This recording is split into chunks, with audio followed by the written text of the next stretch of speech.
You know you have dry, unruly hair when you're always running out of hairsprays. While commercial hairsprays can cause a lot of damage to your hair because they contain a lot of alcohol, natural homemade hairsprays can actually provide nourishment to your hair and can get you rid of all the unwanted frizz. Today, I'll be showing you guys 2 super easy DIY hairsprays. Add 2 spoons of sugar in a glass of lukewarm water. Mix it till it's completely dissolved. Let the mixture cool for 10 to 15 minutes. Transfer it into a spray bottle.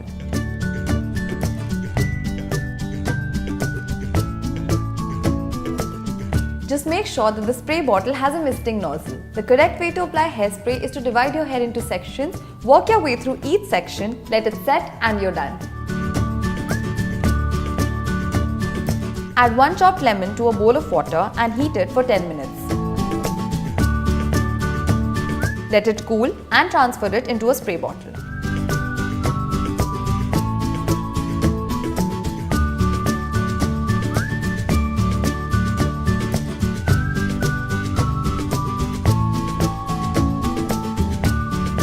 Just make sure that you keep the hairspray a foot away while using it. Store the rest of it in a fridge to prevent it from spoiling. These hairsprays are super easy and provide a lot of nourishment to your hair. Let me know if you found this video helpful in the comment section below. For any of your fashion, hair or beauty related queries, download the POPxo app and don't forget to subscribe to POPxo TV.